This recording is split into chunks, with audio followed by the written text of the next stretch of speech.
Today is the 28th of September 2016, and we are at the Memorial Convention Center, downtown New Orleans. I am Dr. Thompson, Akwo, Ntuba, the Chief Editor of Health and Development Magazine, and with me is Dr. Jim Pyne. I'm an adjunct professor and research associate with Old Dominion University in Norfolk, Virginia. Thank you, sir. Formerly 36 years with the Hampton Roads Sanitation District. Thank you very much. It's my pleasure to have you. Why are you in this conference? I have been coming to this conference since 1979. I was in the wastewater operations industry for all those years, and my father was in it before I was. And my daughter is now working for an engineering firm who's also in the industry. So we're three generations of wastewater and water people. Wow, that's wonderful.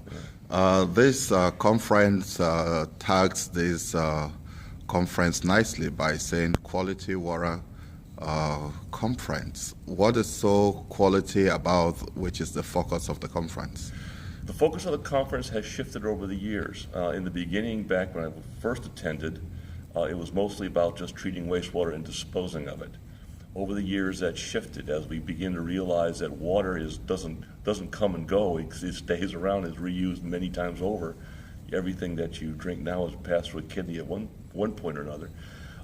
And we're now beginning to understand that if we don't reuse water or recycle water, we've been doing it for years anyway, but we understand the water cycle and keeping it clean enough to use is important. So we have to. This conference is now shifting to more the one water. We're not just drinking water and wastewater. Now we're taking care of the water, and that's how it shifted over the years. Water and health. There are lots of people out there who have concerns about their water, and they are depending on experts like you when they think that they have issues with the water, be it odor, discoloration, other related issues. So I want you to tell me, what is it about the Flint water experience and problem, and what should the people be doing at this point to help with that? From my perspective, knowing what I know about what happened in Flint, it was a failure on multiple levels. It was not only a failure at the operational level by not understanding what was going to happen when they shifted water sources to their system, not understanding their water system as an entire system, and they had to take care of it that way, but also on the governmental level because they didn't think it was important to look after that. So it was a multiple level failure, even up to the state level, as I understand. They were sort of pushing it aside, and it got so far that the people saw that the people were understanding that the water quality was bad by its appearance. When you get to that level, it's going way beyond what it should have gone to. And the thing is, there were simple things they could have done in the beginning when they changed water sources to prevent a lot of that, but they didn't do it. And so I said it was a failure of government and public policy and public works at all levels. It was just amazing. Basically, the Congress has a problem at this point where the Democrats and the Republicans are not in agreement as to passing the finance bill that may almost shut the government if they don't do, because the Flint monies that the president requested is not being accommodated by the Republicans. In your estimation, do you think that they need billions and billions or so much money to correct that problem, or it's something that could be done in a very simple way without much money put into it? Not knowing how the Flint system actually operates, or not knowing the Flint system in total, I really can't say. What I will say is one of the problems we have is that a lot of times money is thrown at a problem, but not targeted very well to the actual points it needs to be put to solve the problem. They don't get down to the root problem. They just throw money at the whole thing, and I think that's part of it. As the politics goes, it's hard to get by that. We're so divided right now. Somebody gets their water from a river or some lake, and apparently they begin to notice brownish coloration to an extent where when they carry the water in a bottle or a glass, it really looks brown compared to how we expect water to look. What should we begin to think are the problems?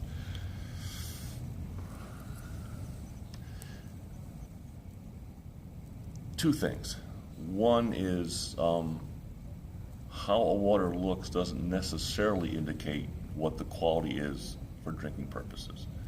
So that's one thing. Although in general the mindset is the clearer the water, the better it is. That may not be the case. You can have very bad quality water that looks very clear, and vice versa. However, what I would have to say is, part of the problem with the coloration was the aging infrastructure. A lot of it was brown because there was iron coming off the pipes. The pipes are old. When they changed their water chemistry from the river water to the lake water, or no, from the lake water to the river water, the change of water chemistry started to precipitate or scour stuff off the pipes, and that changed coloration, along with the lead and other things. So, I think it's important for people to understand that it's not as simple as just what color it is or how it looks. It's deeper than that, and you have to understand some of the chemistry. Most utilities do a very good job at that. Again, Flint was a failure at multiple levels. That's not to say there are other places who are also failing, but most places are okay. Most people have been told by experts that they should stay away from tap water, and they should concentrate on drinking bottled water. And I've always felt that somehow the tap water is safe, but I'm not an engineer or expert in water. So I'm glad I have you. What would you say to people out there who have been told that they should stay away from tap water? Well, first off, at least there are standards for tap water. There are no standards for bottled water, so you don't know what you get. Again, if you assume it's good because it's clear, it may or may not be. I would say 99.9% of the tap water is safe to drink, obviously, and we do a very good job of treating water. We know a lot about it, but you're going to have system failures at times. I've been drinking tap water all my life. I'm drinking both city water and well water, and I'm 60 some years old. I'm still here, so I guess that's good.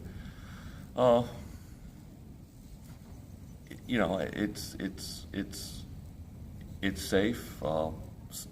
Tap water again has to meet standards when they're applied appropriately, and I've got no problem.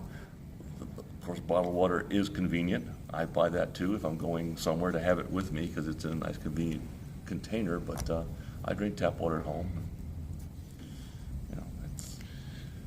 There are communities overseas, some in America, but not as troublesome as you may get maybe in South America or Africa or maybe India or some other places, where it is just so difficult to get tap water because of the resources which are required.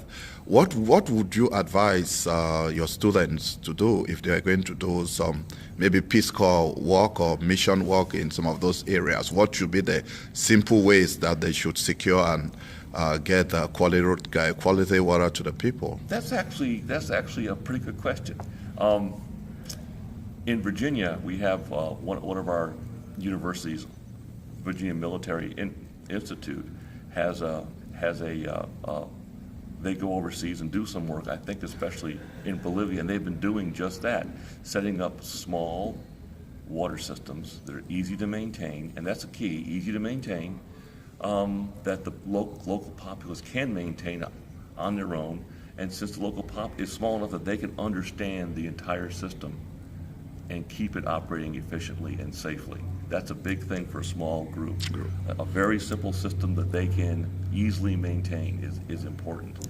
And also, since they build it themselves, they take pride in it. That's also very important. And they've done some other things. They've done the water system there. They've done solar heated showers for these villages.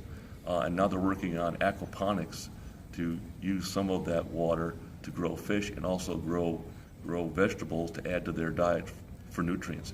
It's great work, and it is rewarding. When they come back, you can see that they've actually felt like they've done something. It made a difference. My last question to you, sir, is the relationship between safety, health, and security. What would you say from your experience? Safety and water, safety and health on a number of levels. First off, as far as health goes, obviously we need water to drink, but you can't ignore. We need water to grow nutritive crops to feed people. Also, fresh water is a it's a fairly limited resource.